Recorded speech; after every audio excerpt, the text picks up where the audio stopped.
¿Qué cultura va a tener?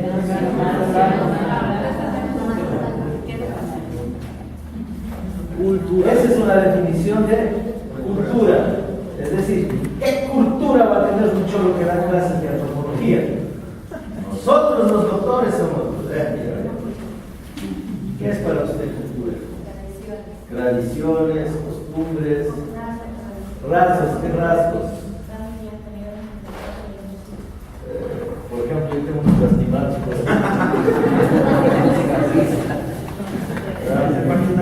Rasgos sociales, ¿qué sí?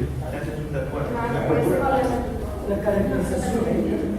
Caracterización externa.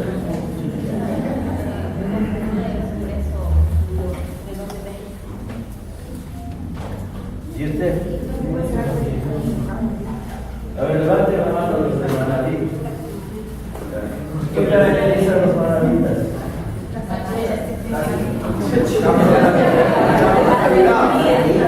Porque después los manaví tienen que la gastronomía, bueno. La frontalidad. La frontalidad, la gastronomía, el machismo, ¿qué más? ¿Qué machismo?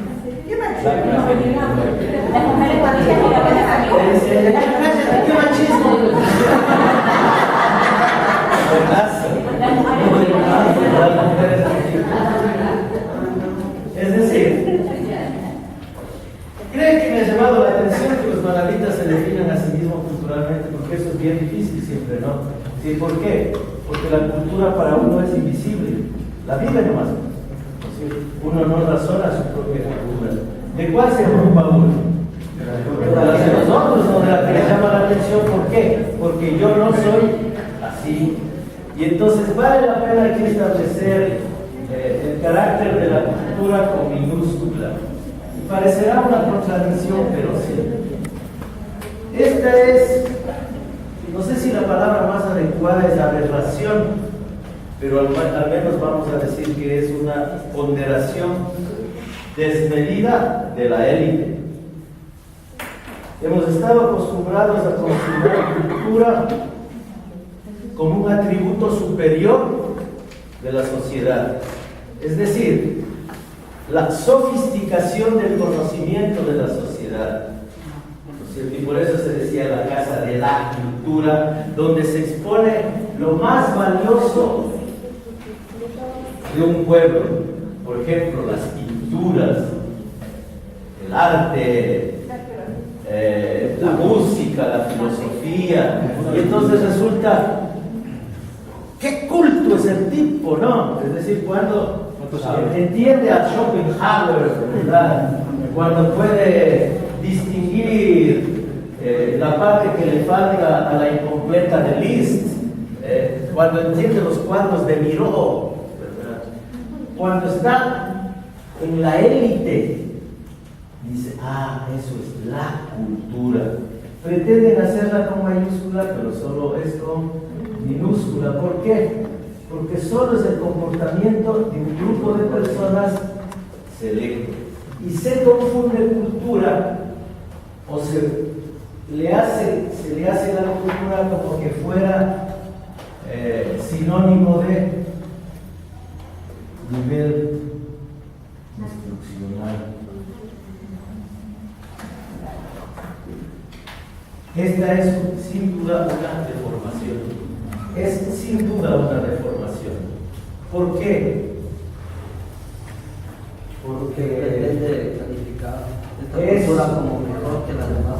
Eso pretende establecer un patrón de comparación, un patrón de calificación. Y solo es un problema de nivel institucional.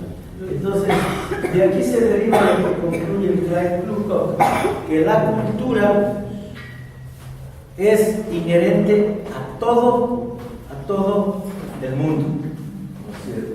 A todo el mundo. Y solo para hacer una píldora entrada, diremos que es todo lo que genera un modo de vida, ¿no es cierto? De un grupo determinado de personas, de una organización colectiva. Entonces, la cultura, debemos entender, no debemos nunca confundir con esto que es el nivel institucional, porque de ahí se deriva, por ejemplo, la ideología de la canción del Vives. Es decir, que dice, ¿qué cultura van a tener los indios? Claro, cuando se hace referencia a esta acepción. Y entonces esta acepción, nos vamos a dar la vuelta, tiene que ver con esta palabreja. Ideología. Dígame por favor, ¿qué le suena a usted que es la ideología? Porque es una palabra que está en la televisión, que se insultan, los unos les dicen que ideología es asado, la otra le dicen que ideología es cocinado. Y la gente se anda insultando. ¿Qué es la ideología? ¿Qué sospecha usted que es ideología? ¿Qué palabra asocia con ideología usted? ¿Ah? Ideas propias, buenas. Pensamiento. Forma de vivir, ese ya está más mejor. Forma de pensar limitada, dice. ¿Qué dice usted? La forma de pensar de acuerdo a la realidad. ¿Y usted qué dice? Traiga un rodapié y póngase ahí. Aquí. Conocimiento, ¿no es cierto? Bueno, todo lo que ustedes dicen le vamos a meter en una coctelera, saca, y desde ahí nos va a salir la realidad.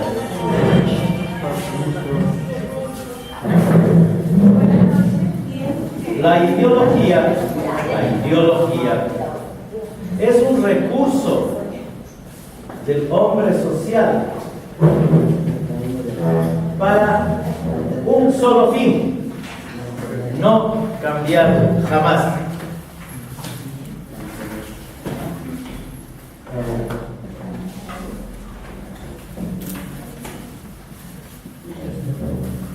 ¿Me oyó?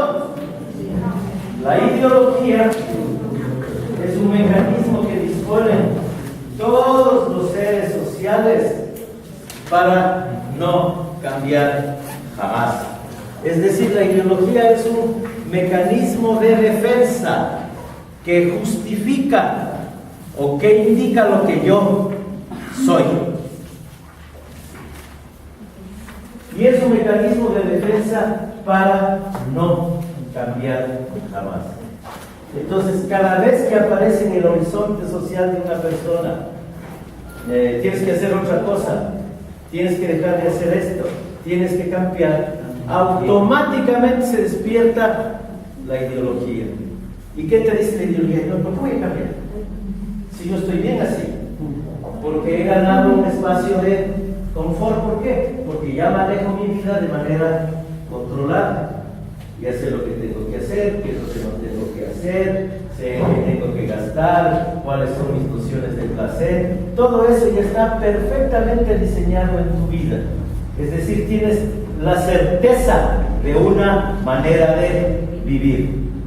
Y cuando por ahí aparece alguna circunstancia que te dice, hay que cambiar, ¡bum!, la ideología. ¿Para qué si estoy bien así? Y dicen, bueno, o lo haces o te friegas. Entonces, nunca habrá la razón justa en tu cabeza para decir sí, es así. Jamás. Cada vez que te piden a ti cambiar, te desatas como fiera con todos tus recursos para buscar el último pelo de maldad a lo que te han pedido. ¿No es cierto? Para mí es grato tener aquí como 40 ejemplos. ¿No es cierto? Todos viven una amargura permanente. Todo les parece mal. Si viene el profesor 5 minutos antes, ¿para qué vino el desgraciado 5 minutos antes? Si viene después, no, ya nos dejaron aquí, ya nos va a mandar de ver. Entonces es una confabulación permanente que va desde la amargura del chiste hasta la idiocia de la amargura. ¿No es cierto? Eso no les pasa solo a ustedes, es la cosa real. A mí también me ocurre de las días que en vez de quedarme viendo el fútbol, tomando trago, tienes que venirles a usted y encima más amargados. ¿Te das cuenta? Porque eso es producto de la ideología. ¿Qué suma la ideología? ¿Cuáles son los componentes de la ideología? Los componentes de la ideología básicamente son los valores. Los valores que tienes metidos en la cabeza, ¿no? Es decir, tú toda tu vida odiaste a los que te pusieron reglas, ¿no es cierto? Viejo desgraciado, vieja esta que me viene, no quiere que salga a bailar, qué sé yo. Pero cuando tú tomas las mismas decisiones, vamos a mantener los valores de mi familia. Es decir, no te contentas con haberte amargado la existencia tú, sino que quieres amargar la existencia a los otros. Entonces la ideología finalmente es el argumento, los saberes que tienes en tu cabeza para justificar siempre que no quieres cambiar. ¿Por qué? Porque para todos nosotros cambiar significa incertidumbre, ¿no es cierto? Y como por antonomasia, por ser herederos de la colonia, nosotros le tenemos terror al trabajo, porque nunca trabajamos a gusto, porque siempre nos lo impusieron. Entonces, cada vez que surge alguna cosa en respecto del trabajo, primero surge la noción de oposición y segundo, ¿cómo le salgo la vuelta? ¿No es cierto? Es decir, ¿cómo consciente o inconscientemente me vengo de esta obligación de trabajar? Y entonces en eso hay que reconocer que ideológicamente los ecuatorianos somos muy bien dotados para engañar a los empleadores. Perfectamente dotados. Primero les saboteamos en todo lo que dicen. Somos expertos en sabotaje. No es que no estamos de acuerdo, no nos han consultado, no es así, ya se ha estado cocinando. Bueno, pero las secretas son mejores, no dirás que ya vuelvo. Dirás que no fui aquí nomás. No, es que además ya tenemos las palabras perfectas para sabotear cualquier trabajo que existe. Oye, ¿por qué no has hecho lo que te dijimos que tenías que hacer? Es que ustedes deben entender que esto es un proceso. Fin de la película, se acabó la discusión. Y cuando todo sea un proceso, nada tendrá fin. Y la otra es que, ¿y por qué no has hecho esto? Es que había que coordinar. ¿Qué también entenderemos los ecuatorianos por coordinarnos? Entonces siempre tenemos palabras huecas para esconder nuestro miedo al cambio. Odiamos el cambio. ¿Por qué? Porque como estamos lo hacemos bien, ¿no es cierto? Si no dice, vamos a, de ahora en adelante, cada vez que tengamos que atender un parto, vamos a seguir este nuevo procedimiento y alguien a mostrar la paciencia. Pero si bien estábamos con el anterior, dejan a lo que quieren cambiar. Nunca he visto yo en el Ecuador que alguien diga avancemos, siempre es retrocedamos. Siempre. Es decir, cuando alguien dice sí, vamos por ahí, seguro que no es ecuatoriano. Seguro que no es ecuatoriano. Porque nosotros somos la esencia de oponernos por concepto a todo, pero por esencia. El ejemplo que viven ustedes. Hasta antes de estar aquí teníamos 66% de críticas a lo que ha ocurrido. Ahora tienen un 33% más de esto. ¿Qué les parece bien de esto? Nada. Todo está mal. Todo es una molestia. Se llama ideología. Se llama la ideología de los vencidos.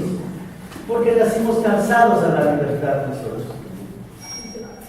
Si algo hemos heredado de los españoles es esto, la ideología de estar siempre cansados. Siempre tenemos cosas más importantes, ¿no es cierto? Es que hay que darle tiempo a la familia, ¿sí? Hasta constando los babos, haz esto, pasamos ladrando en la casa. Nos pasamos ladrando en la casa, ¿no? Justo cuando te toca estudiar, entonces ahí se organizan el paseo. Se llama la ideología de los vencidos, ¿no es cierto? Entonces, sea cual sea la cultura, yo no sé cómo es esto. Yo no sé si la ideología formatea la cultura o en realidad es la cultura la que formatea la ideología, y a veces ocurre esto. Entonces, dejemos de ahí eso de la cultura por un rato, dejemos de ahí un rato. ¿Cuál es la diferencia entre cultura y civilización? ¿Qué es la civilización? Digo yo, ¿los ecuatorianos seremos civilizados? ¿Seguro? ¿Qué es la civilización entonces? Si es que somos, tenga la bondad de decirme qué es.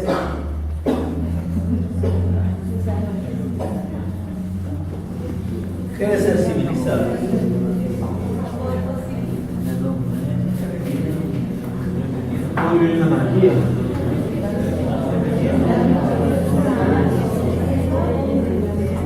Si es que el nivel educativo del Ecuador es señal de civilización, estamos bien lejos, ¿no? Nunca hemos pasado de 1 sobre 10. Los niños de la costa nunca han logrado pasar de 0.3 sobre 10, ¿no? ¿Eso será ser civilizado? Si es que es eso. Sí, porque no nos conviene decir que saber matemáticas y pensamiento lógico es parte de la civilización.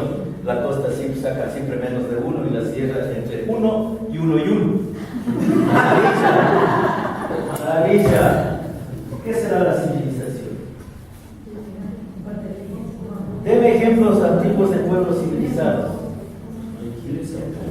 Egipto, Persia, Grecia, no solo los más importantes, sino los inventores de la civilización. ¿Qué más? La civilización inca. La civilización inca, bueno. Esa como que se parece a nosotros ya, ¿no? No hay. ¿Quién más? Nosotros estaremos considerados en el concierto mundial ahora como países civilizados.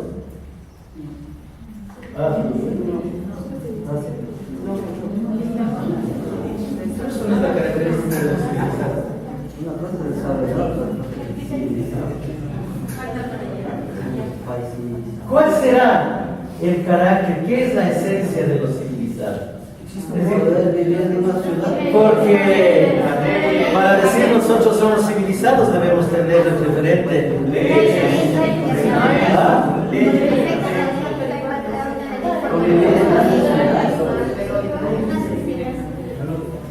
¿Y usted cree que las culturas tradicionales del Paleolítico que todavía viven no tienen leyes? Y entonces Vivir en grandes comunidades. Poder vivir en grandes comunidades. Poder vivir en grandes comunidades. Es el tamaño lo que hace la civilización.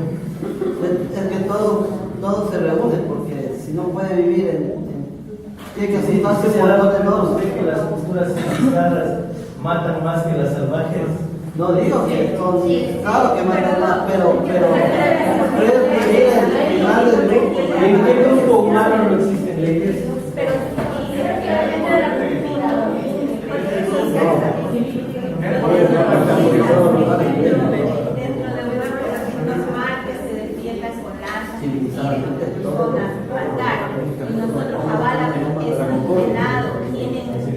No necesariamente. Me recuerdo que el cardenal Sperman bendijo los aviones que mataron a 700 japoneses.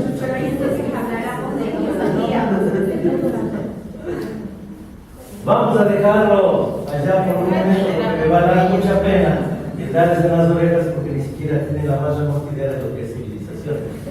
La civilización tiene como sinónimo lo que supera lo natural. Es decir, la cultura es a lo natural lo que la civilización es a lo artificial.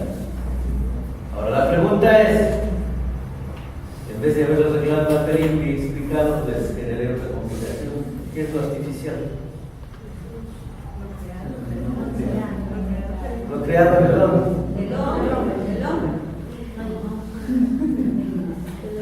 Aquí tengo lo natural, ¿no es cierto? Y con la civilización tengo lo artificial. ¿Qué es lo artificial?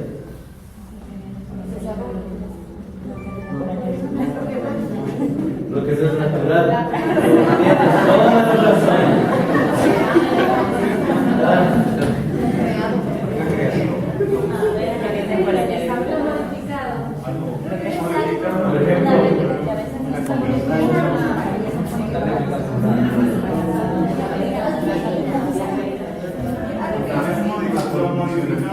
¿Ah?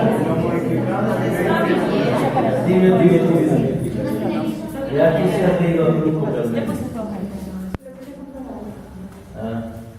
¿Qué es lo artificial? A ver, ¿esto es artificial o natural? ¿Cómo sabes que es artificial?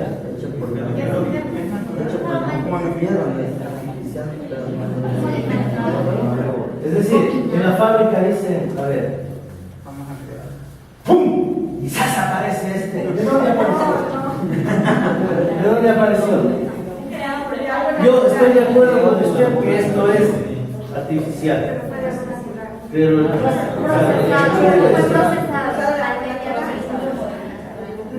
eso viene adentro, me parece que viene de las dos.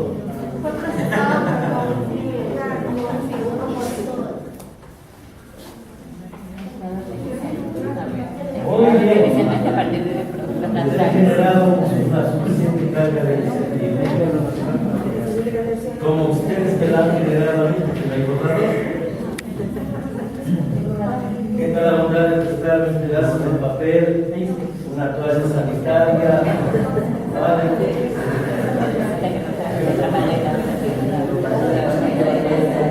No se olvide de que vamos a volver a civilización. Entonces, siguiendo con la metodología de Plaza Sésamo, vamos a empezar a pensar que es esto de la cultura de una manera un tanto más lógica, más allá de las definiciones perceptuales. Muy bien, ¿qué es un pueblo? No me diga, por favor, un punto geográfico, si es cierto, pero no estoy hablando del pueblo. Yo estoy hablando del pueblo como un conjunto de personas que viven en un territorio. Vamos a decir, pueblo es una unidad geodemográfica que tiene tres cosas en común. Voy a hablar como el filósofo más seguido del Ecuador, Dios. ¿Qué tres cosas en común tiene un pueblo? Legado profundo. El pasado, el presente y el futuro. ¿No es cierto? Entonces, pueblo es una unidad geodemográfica que tiene cosas en común. Hay que hacer un paréntesis porque no necesariamente esto de tener territorio siempre ocurre. Hay excepciones. ¿Qué excepciones, por ejemplo? El pueblo de Israel, que tuvo la bondad de quitarle a su vez el territorio al pueblo palestino, que a ustedes debería molestar mucho porque es el pueblo de ese Dios del que ustedes están clamando. Jesús era palestino. Sí, Jesús era palestino. ¿Ah? El pueblo gitano, el pueblo cale, también. Ahora los kurdos, ¿no? Israel no existió. Ah. Es que Israel solo existió por etapas de tiempo nomás. El pueblo judío existió, creo que no existió siempre, ocuparon varias siempre, pero desde la época que eran, se llamaban fenicios. Pues claro, el pueblo existía, pero no se llamaba Israel, hubo varios cambios. Por aquí, por allá, bastante. Entonces, un pueblo es un conjunto de personas que tienen tres cosas en común. Díganme, ¿cuál es la más llamativa del pasado? ¿Por qué el pasado es tan importante en la configuración de un pueblo?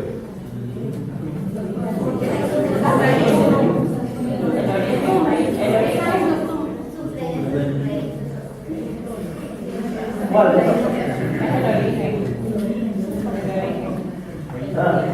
Los raíces,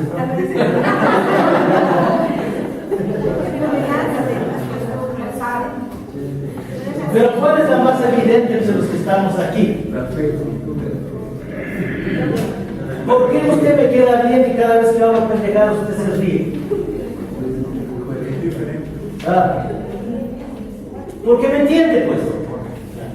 Porque tenemos la misma manera oral de comunicar. Y el lenguaje es la señal científica más importante de cohesión cultural. ¿No es cierto? Es la señal científica. Es más, la antropología es ciencia porque viene de los estudios lingüísticos, ¿verdad? Entonces, el carácter más importante que homogeniza en primer nivel a un pueblo es el lenguaje, ¿no es cierto? Entonces eso designa el tamaño o la distribución de una cultura. Pero vean, no necesariamente este es el único. ¿Por qué no es el único? Porque, como vamos a ver luego con los quichuas, por ejemplo,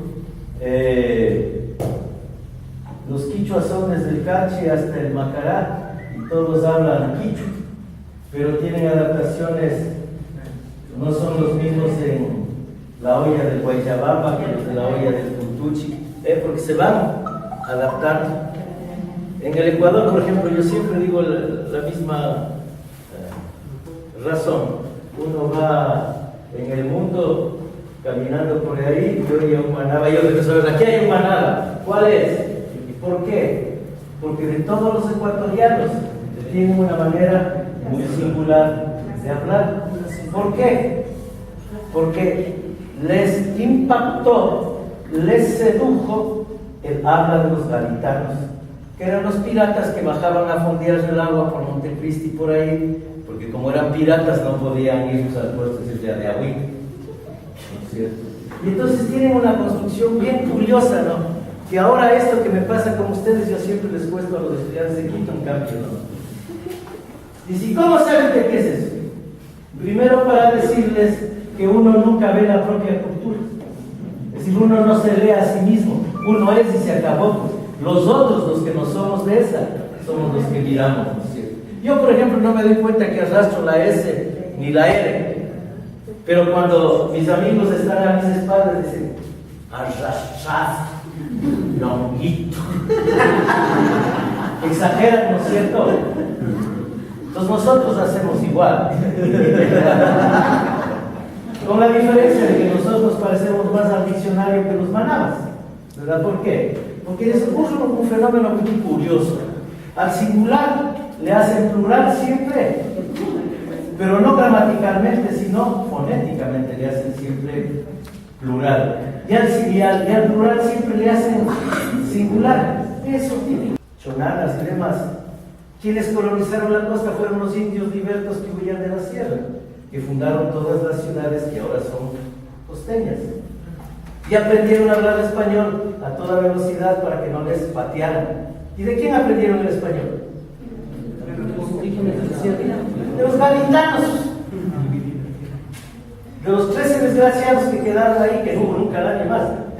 No me vean con el cuento que en la costa todos somos nobles. ¿Nobles de qué, pues? Descendientes de indios, huimos. Pero con el fabla galitano.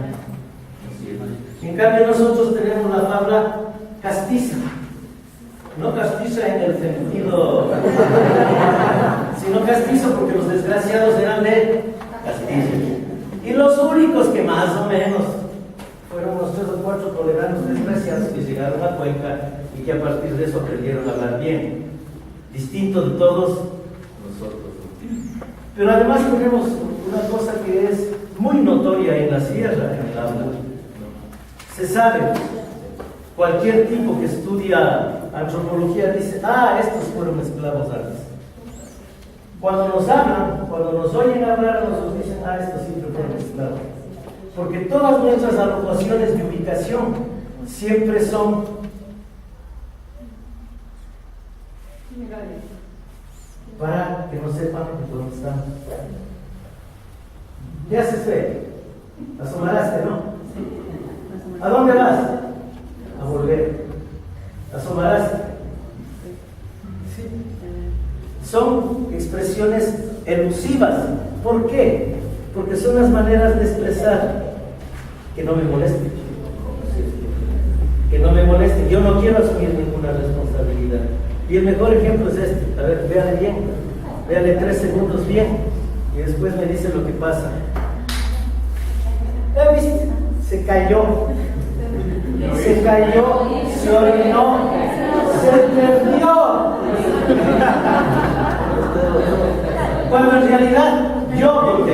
Pero yo tengo el compromiso con ella, de que ella no quiere tener problemas, porque le vayan a preguntar, pero no sé, yo solo vi que se cayó.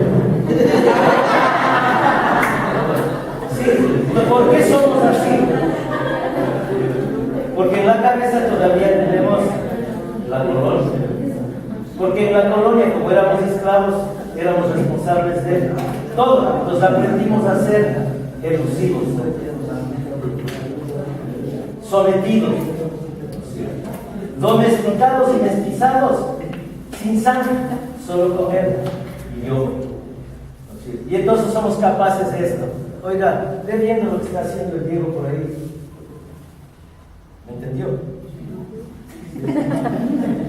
Sí, ¿qué le dije? Que vaya a ver. ¿No? Va viendo lo que está haciendo. Al menos 2 veces, 2 verbos. En vez de decir, mira qué hace. No, nosotros estarás viendo lo que está haciendo. El guaguito, el chiquito, pobrecito, bueno, es decir, ¿para qué? Para que las responsabilidades se achiquen. Tenemos que usar el diminutivo, ¿no es cierto? Porque el diminutivo disminuye tu culpa y disminuye el pecado.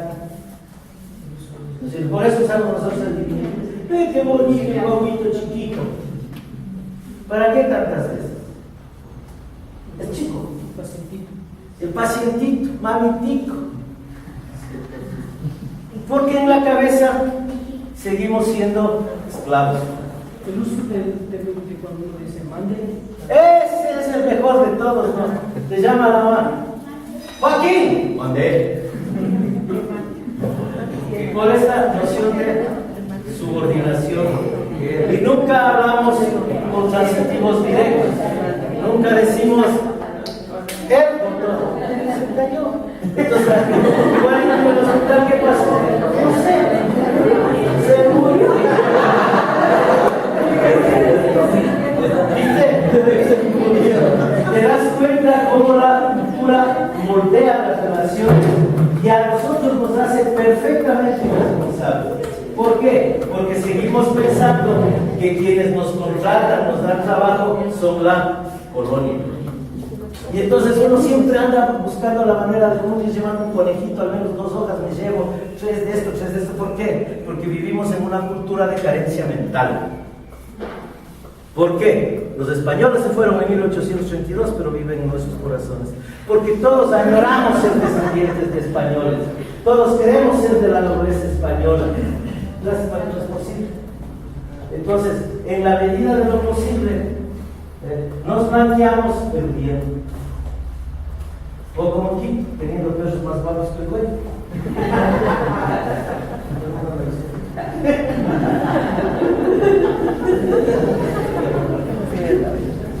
Póngale ojo, póngale ojo, che. Contará. Le voy a decir la arquitectura de la cultura. Cultura es la manera como un pueblo se relaciona consigo mismo, con la naturaleza, con otros pueblos y con un principio creador. ¿No es cierto? Ya que vimos esto con la ley. ¿Cuándo vimos? En la primera clase, ¿no es cierto? La segunda también y la tercera también. Entonces esto determina que el pueblo se transforme en sociedad. Esto determina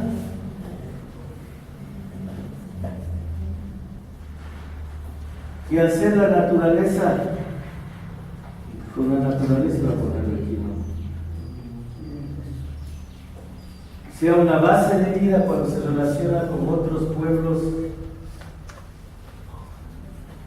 sea para el ejercicio del poder.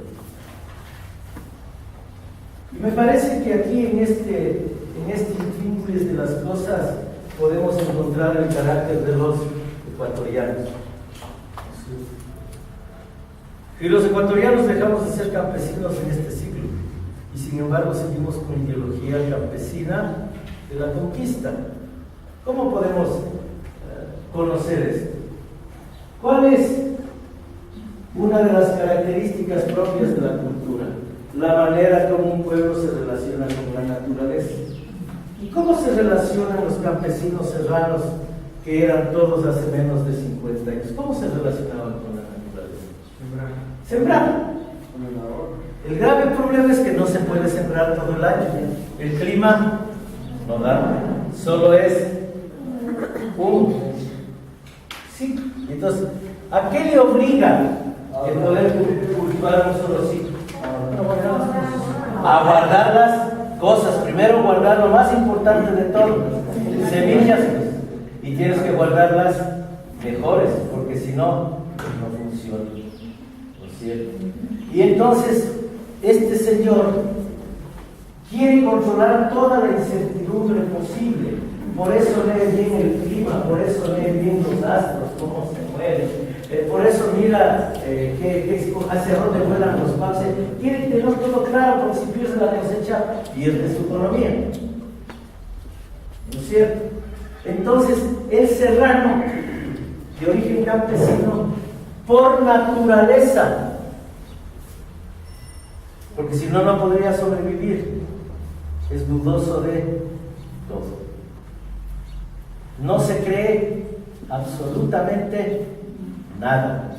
¿Por qué? Porque si no es así, no puede sobrevivir, ¿verdad?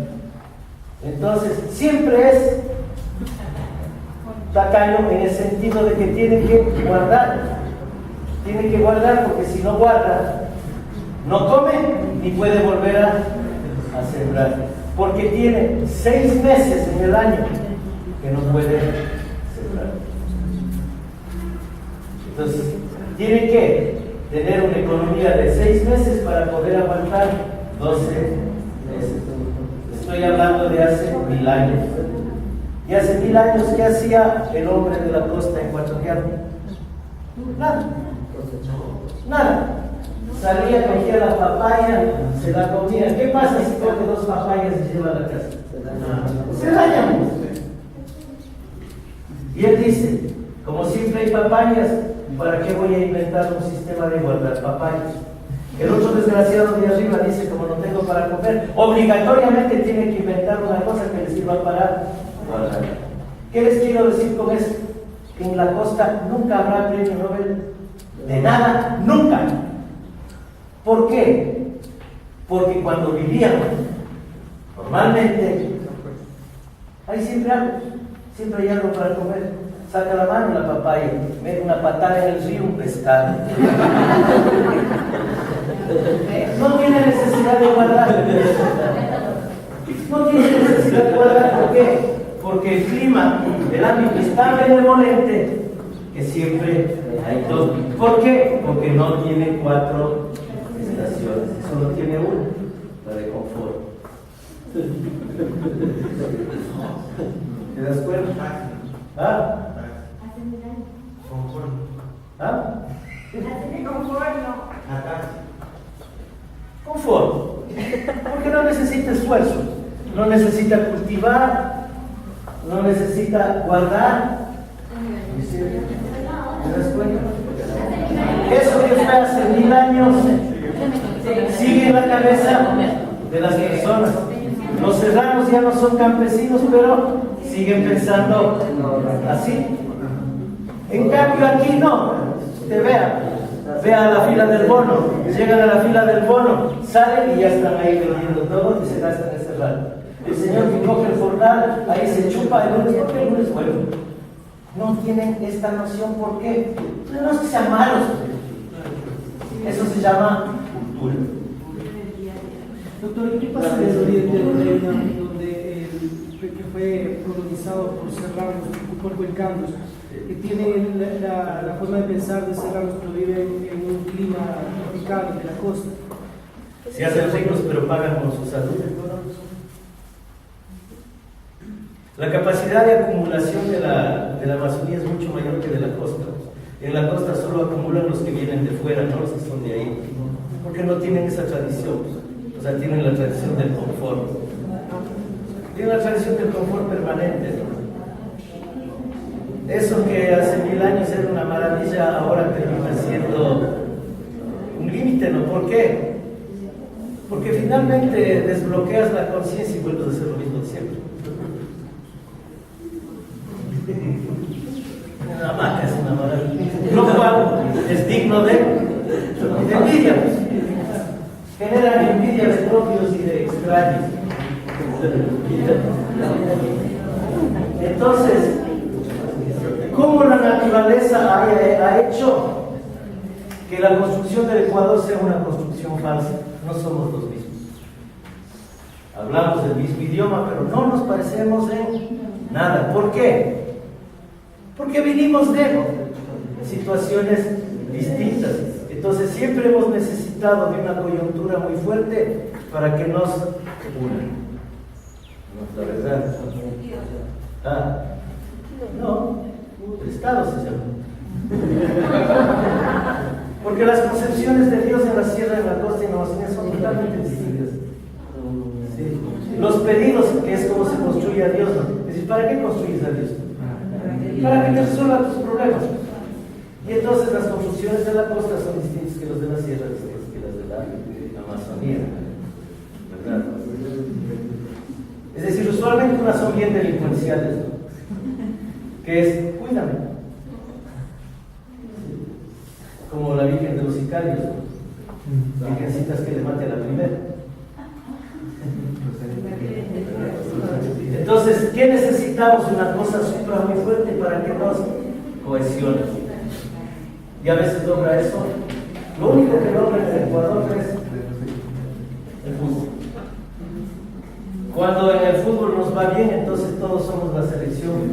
Cuando nos va mal, le echamos la culpa a los negros, los costeños le echan la culpa a los serranos les echan la culpa a los delincuentes de la costa.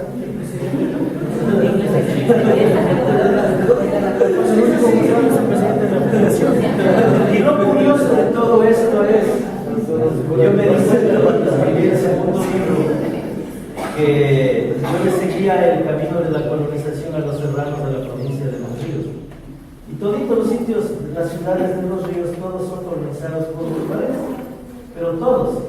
Pero no hay peor enemigo del serrano bolivarense que el de Los Ríos. O sea, como que es un pasado diabólico, ¿no? Y que no lo tienes que ver entre enemigos, los ves en la familia. En la familia. El señor que usualmente es el que emigró sigue hablando como serrano, pero el primer hijo no quiere hablar como el padre jamás. Enseguida comienza el pelo. ¿Por qué? Porque se supone que los serranos son tonos. Se asume eso. ¿No es cierto? Sí. Entonces, todos esos son construcciones prejuicios. No hay familia en este país que en 3 generaciones no tenga pasado como, no tenga una mezcla serrana. Porque aquí en el Ecuador no habían costeños, pues, cuando se construyó esto. No había, ¿no es cierto? Todos descienden, todos vienen de la sierra, ¿no? Ahora, el grave problema es que en la costa no vienen de la nobleza quiteña, vienen de los lomos que huían de las haciendas, ¿no es cierto? Que huían de la esclavitud. Los redondeños bajaron a Guayaquil. Como los guarandeños, como los... Es decir, te voy a decir por regiones. Esmeraldas colonizado por los ambateños y latacungueños. Manabí colonizado por todos los selváticos de Quito. Guayas, los únicos que se quedaron ahí recibieron colonización de fuera. Machala, todos son de la Suay, pues, de Cañar. Toda la Amazonía ha sido colonizada, la mitad por los cuencanos, la mitad por los riobambenses, pero la plata de los quiteños. Porque Quito es el centro del poder toda la vida, pues. Entonces, cuando me vienen con esos cuentos de que nosotros, los zambranos ribadeneiras,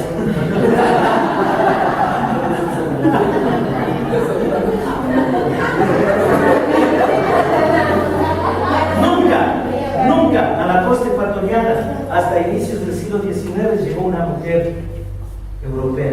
Nunca. ¿Cómo es que son sangre pura? Doctor, Facundo Cabral decía una cosa chistosísima. Buenas. que aún en un cuarto había muchos maridos, ¿no? Entonces decía que a la mujer decente se le conocía por el color de los hijos, que si era que las mujeres decentes tenían los hijos negritos, los blancos obviamente no eran mujeres decentes. Seguro. Seguro. Pero esto es lo que nunca enseñan los oídos de Pedro, ¿no? Porque además hemos aprendido una cosa muy curiosa, que como a los ecuatorianos no nos gusta mucho ciencia, construimos nuestras identidades a partir de mitos. Y pensamos que la construcción étnica en este país es por el índice de la mina. Es decir, mientras menos tienes, eres más importante. Mientras más tienes, nos fregamos los morochos. Es decir, ya somos los sujetos de longuitos, negros, altos, qué sé yo. Es un juego de aleros, realmente van a entender esto.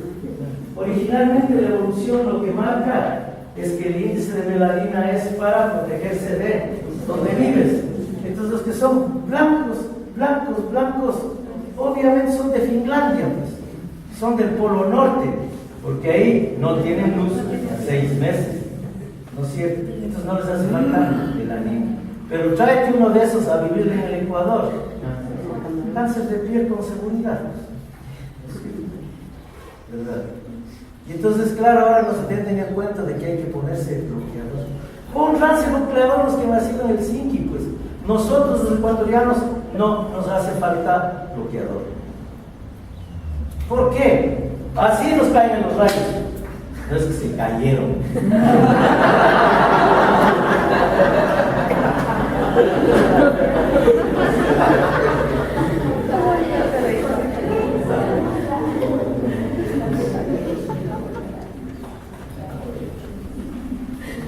Para continuar en la discusión de cultura con el famosísimo trabajo de Clyde Luco, ¿qué es una nacionalidad? Hay una acepción política y hay una acepción antropológica, ya.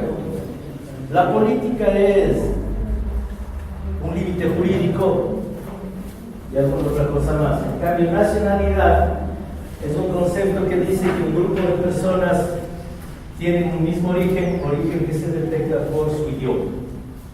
Pues en el Ecuador hay 15 nacionalidades autógenas, 15 nacionalidades autógenas. Y entonces por ahí se va a decir uno, algún muchacho fuera de casa de clases me dijo: señor doctor, esto yo lo voy a conversar con mi padre porque usted es un grosero. Digo, sí, no, ¿y por qué te sientes ofendido? Porque los chiribocas nosotros somos gente noble. Sí, le digo, eso creo que les viene del cacique de Machachi, ¿no? ¿Por qué? ¿Por qué le era el chiriboga primero del Ecuador? Entonces fue ofendidísimo y mi papá me dijo: ¿por qué dices? Vea, yo estoy ocupadito, pero quiere que conversemos más largo hasta que yo llegue, saquen en la biblioteca el libro Los Lobos del Ecuador de Nelson Jurado y mire su apellido y mire cuáles son las mezclas de sangre que ahí tiene. Nunca me esperó.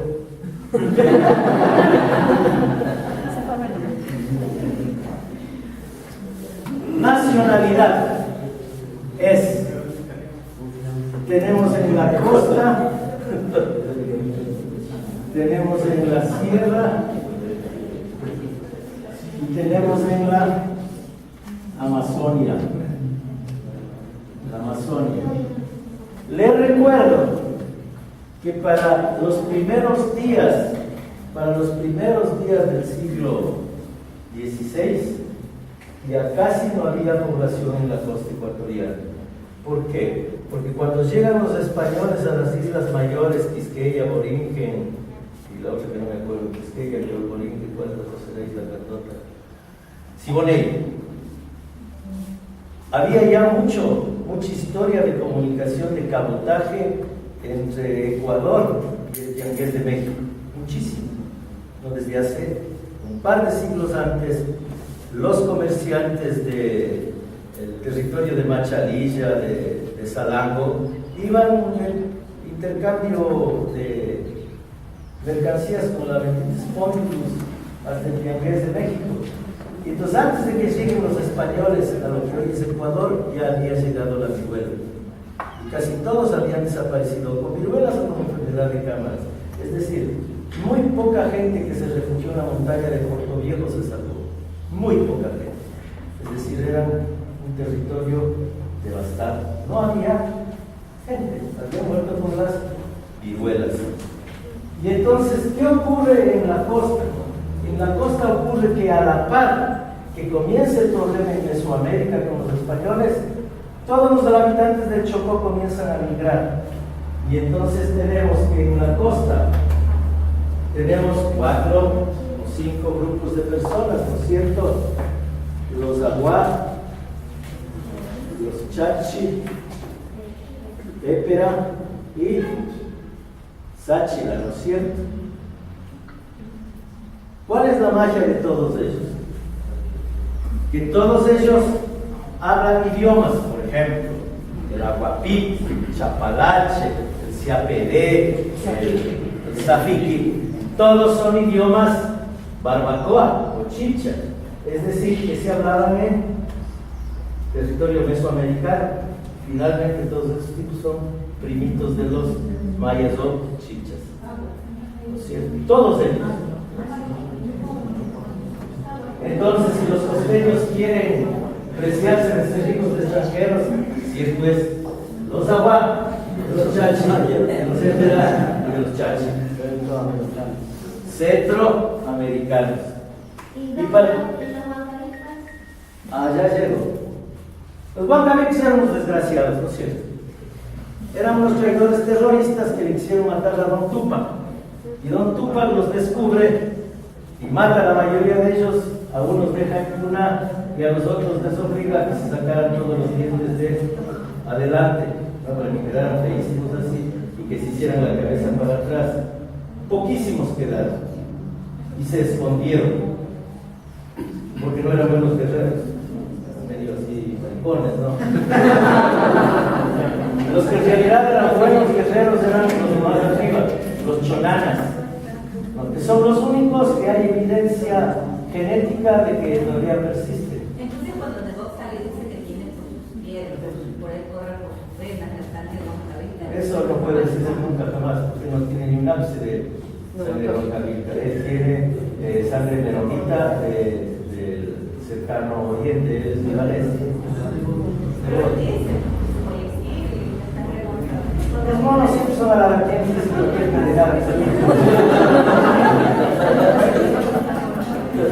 ¿Cómo vas a pensar si hasta la cara de demonio? ¿Ah? ¿Ah? Sí, pero él no tiene esta sentencia. Luego tenemos a esto que fue famoso en el desarrollo regional. Esto que fue famoso en el desarrollo regional, que se llama Romanteño Huancavelica. Pero que, como les decía al inicio de esta perorata, no les gustaba ser reconocidos como tales porque iban a ser sometidos. Entonces prefirieron transformarse en mestizos. ¿Cómo se transformaron en mestizos? Hablando español. Pues hablaron español en menos de 40 años. Todos.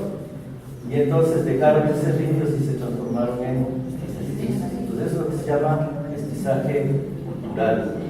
No fue mestizaje genético, fue mestizaje cultural. Y las blancuras que tenemos son las blancuras que tenemos nomás. No se deben a ninguna mezcla europea. ¿Algún turista, doctor? ¿Algún turista? ¿Algún misionero? Eso sí, no me quedes viendo. Porque yo probablemente soy producto de eso.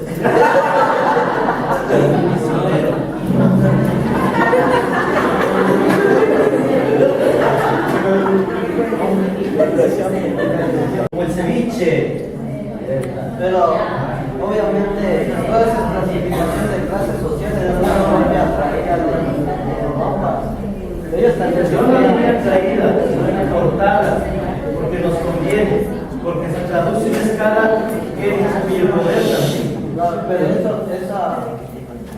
Pero los europeos igual que nosotros, Sí. se dividieron en clases nobles y ciudadanos comunes, esclavos.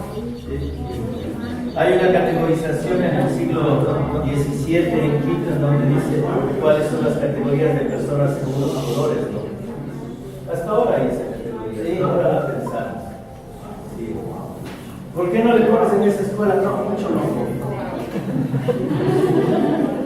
No, pero sí hay una situación en la educación pública en que hay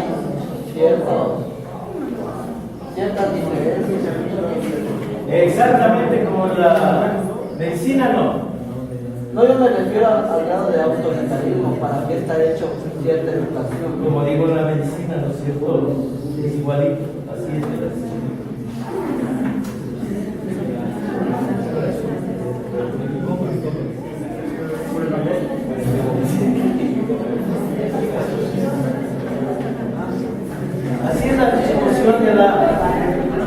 Así es la distribución de la población, ¿no es cierto?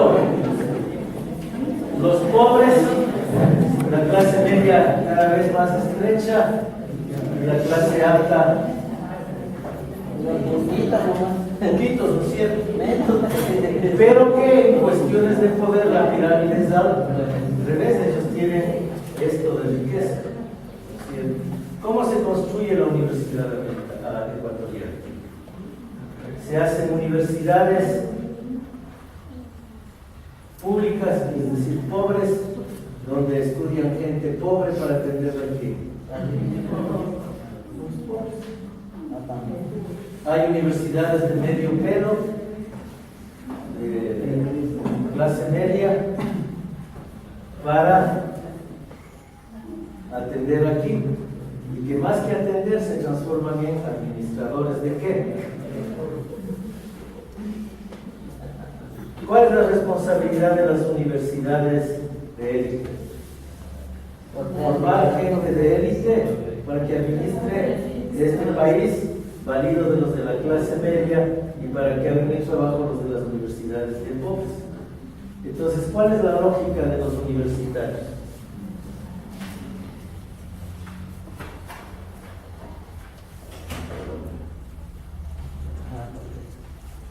Y desde aquí ya comienzan a caer.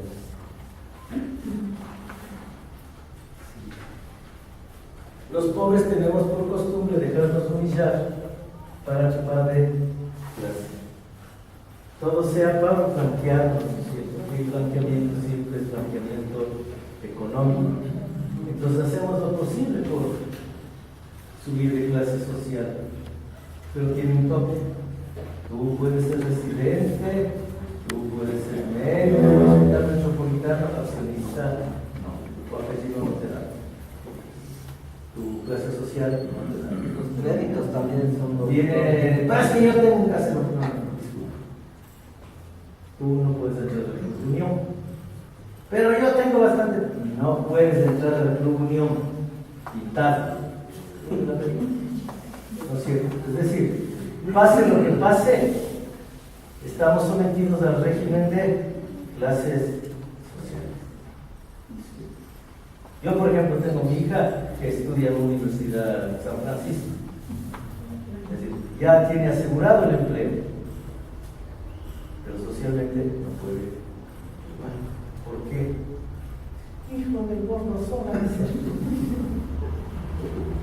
¿Te das cuenta? Y recibe una muy buena formación, pero nunca va a ser la dueña de eso. Es un mecanismo de protección social para ayudar. Trepar. Se llama trepar. Y por eso nos transformamos en lambiscones. ¿No es cierto? Cuando vemos que vamos a atender a alguien que tiene igual o superior clase social que tú, enseguida le lames los pies, en la esperanza de que te suelte algo como aquel. Si se ha dado cuenta cómo se comporta el personal del Ministerio de Salud, siempre dijo, pegue, patrón, pegue. Cuando estaban, ya no voy a atender, espera, carajo, ahí ladramos, así.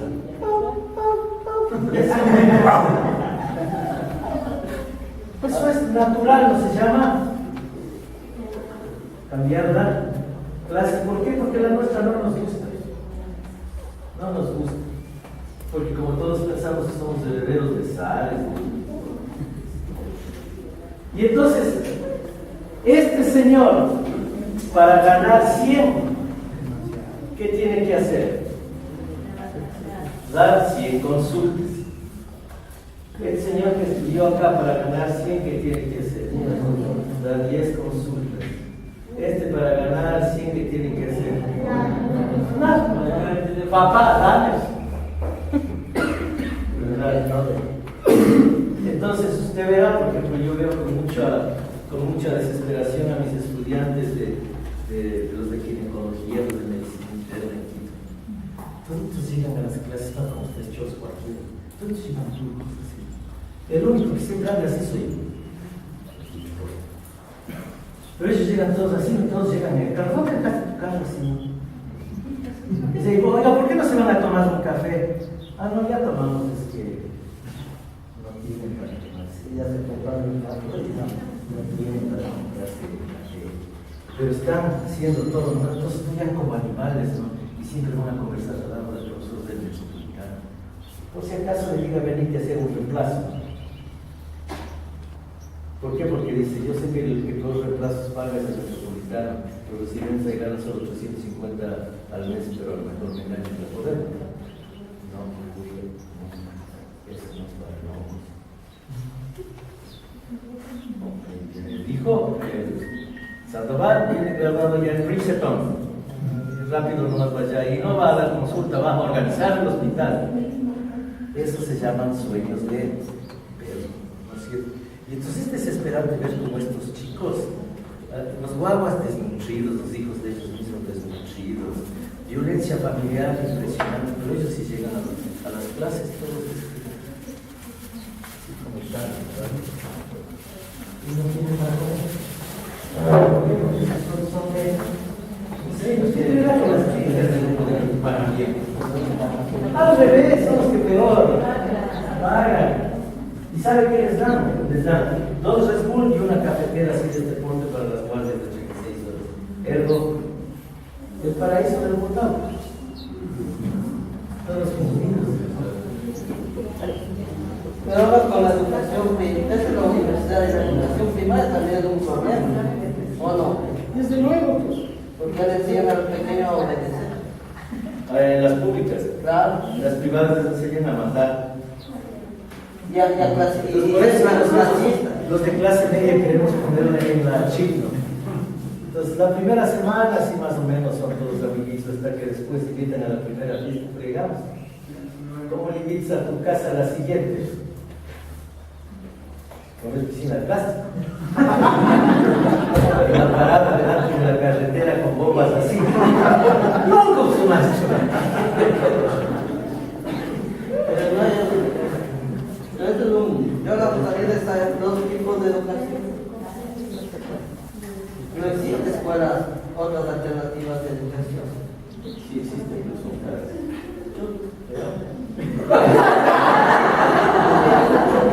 Bueno, usted está diciendo la primera es racista, la otra es para obedecer. Discriminadora.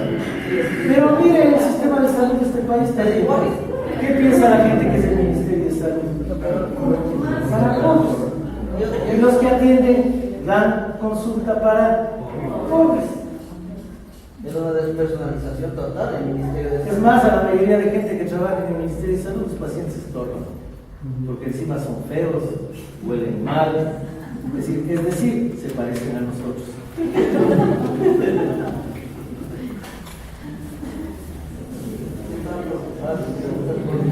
No, grave es la situación. Grave es la situación, ¿por qué? Porque tenemos una definición política equívoca en el principio. El haber pensado que el gremio es el objetivo político, cuando el objetivo político no es el gremio. Son los derechos de todos. Muy bien. Costumbres extrañas, ya que hemos hablado de cultura. A ver, ¿quién empieza? Costumbres extrañas. ¿Qué les llamó la atención de ese artículo? Díganme una cita. De que hablaba de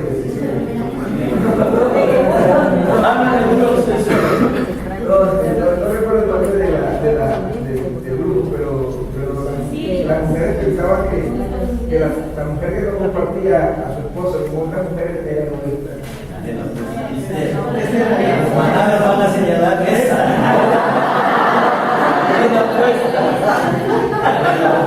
Sí, es bien singular, ¿no es cierto? Tú estás hablando de las mujeres inuis, es decir, las familias que nosotros llamamos esquimales que viven encima del círculo polar ártico. Y una de las señales de cortesía cuando llega un forastero, fíjate lo que será llegar forastero allá, para que el caliente el esposo presta a una de sus esposas y las esposas no se resienten. ¿Por qué no se resienten? Es la costumbre, ¿no?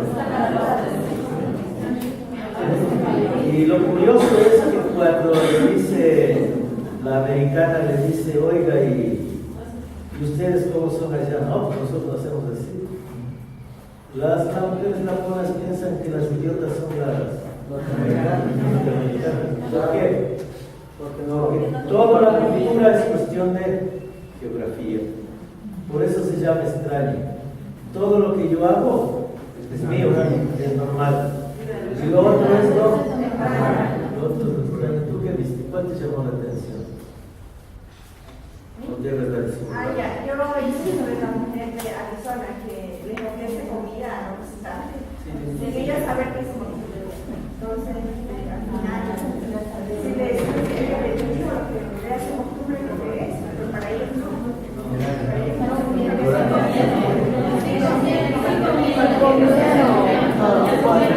¿Cuál es el corolario de eso?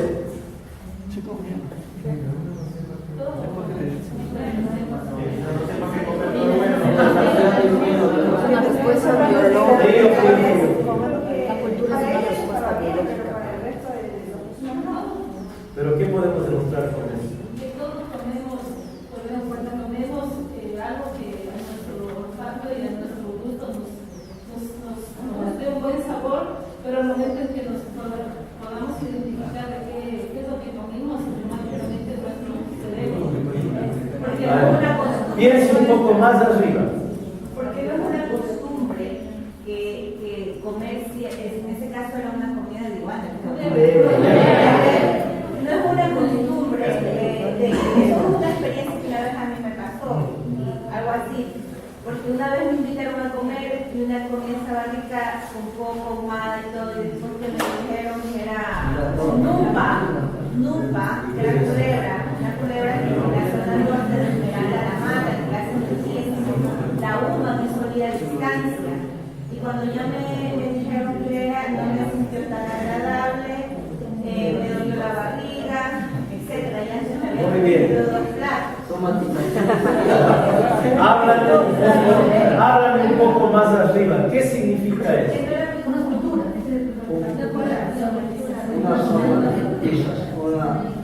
Una más arriba. ¿Qué significa eso? Un poco más arriba. El funcionamiento biológico está alterado. Exactamente, es eso. El punto es que a diferencia de lo que dice la ignorancia médica, que lo más importante es lo biológico, es al revés. La evolución significa la adaptación al entorno y no al revés. ¿No es cierto? Cuando Darwin mira a los piqueros de patas azules en Galápagos, y el diseño de sus picos, que la manera de volar era distinta según la isla en la que se habían quedado. Peor todavía con las tortugas, ¿no es cierto? Las tortugas o las iguanas desarrollaron distintas adaptaciones orgánico-funcionales según el entorno, ¿no es cierto? Entonces, el ejemplo de la carne que no sabían si era de bonito, de pollo o de culebro, es una muestra fehaciente de que la biología se tiene que adaptar a lo social, a lo ambiental, a todo el entorno. ¿Sí? ¿Qué pasaba si no les decía nada? Comimos sabrosos. Eso te habla del gran peso que tiene la adaptación. Nada es definitivo, nada es inmutable. En ciencia nada está definido, terminado, acabado. Todos los días cambian los paradigmas y todos los días se construyen nuevas teorías para explicar aquello. Todos los días, ¿no es cierto? Y de eso vamos a hablar cuando vuelva.